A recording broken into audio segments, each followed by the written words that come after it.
جماعت اہل حدیث کے مایہ ناز خطیب، مذہبی اسکالر، محترم و مکرم پروفیسر ڈاکٹر عبدالرزاق ساجد کے نیو بیانات، خطبات، دروس قرآن و حدیث کی روشنی میں سننے کے لیے ہمارے یوٹیوب چینل کو سبسکرائب کریں، فیس بک پیج کو بھی فالو کریں۔ بارک اللہ فیکم۔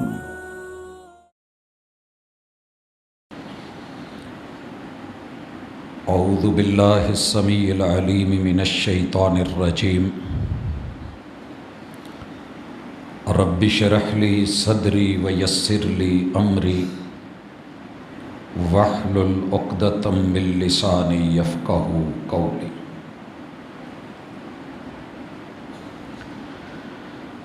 حاضرین مجلس، احباب گرامی، سامعین و سامعات،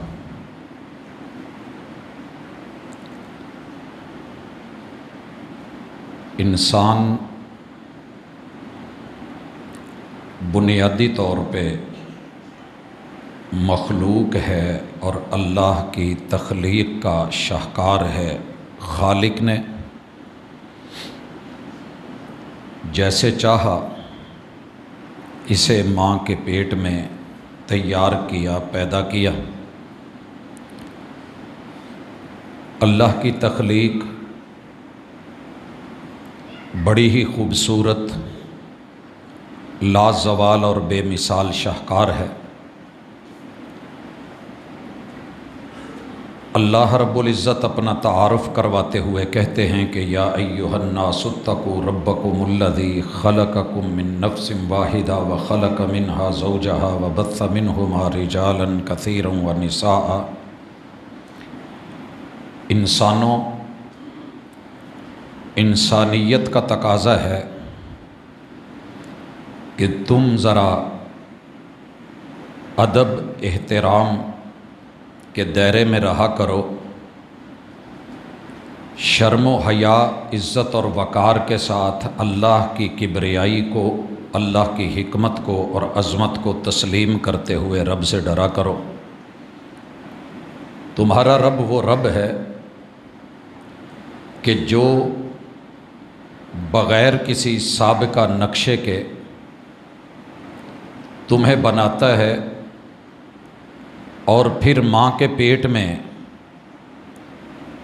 ایسی مصوری کرتا ہے کہ ایک ہی چہرے کے اوپر 7.5 ارب نقشے بنا ڈالے۔ 1 فٹ کی بھی پوری جگہ نہیں جس پہ اس قدر اس نے اپنی تخلیق، اپنی انجینئرنگ اور اپنے بدی ہونے کا ثبوت دیا ہے۔ اللہ اصول بیان فرماتے ہیں کہ تمہیں ایک جان سے، آدم علیہ السلام سے پیدا کیا گیا، اس سے ان کی اہلیہ سیدہ حوا کو بنایا گیا۔ ان دونوں کے ملاپ سے اللہ رب العزت نے پھر ایک قاعدہ کلیہ بنا دیا کہ مرد اور عورت کے تعلق سے ہم پھر آگے مرد اور عورتیں پیدا کرتے ہیں۔ وَبَثَّ مِنْهُمَا رِجَالًا كَثِيرًا وَنِسَاءً۔ اللہ رب العزت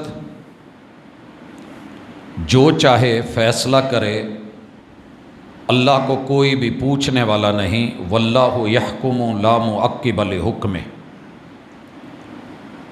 حاشیہ نشینی بھی نہیں، نکتہ چینی بھی نہیں، چونکہ چنانچہ اگرچہ مگرچہ بھی نہیں، ایسے کیوں اور ایسے کیوں نہیں، یہ اللہ سے نہیں پوچھا جائے گا اور نہ کسی کی طاقت ہے کہ وہ پوچھے۔ مالک نے بغیر ماں باپ کے مٹی سے، آگ ہوا پانی سے جناب آدم علیہ السلام کا خمیر اٹھایا، اس خمیر سے سیدہ حوا علیہ السلام کا وجود اور شریر وہ بنایا۔ ان دونوں جسوں کے ملاپ سے اللہ تعالیٰ نے نسل انسانی کو بڑھایا۔ عیسیٰ علیہ السلام پہ لا کے ماں ہے مگر باپ کے بغیر ان کو بنایا۔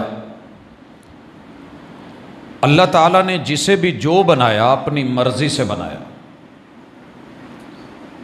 اور پھر 1 نہیں، 2 نہیں، 3 نہیں، 4 قسمیں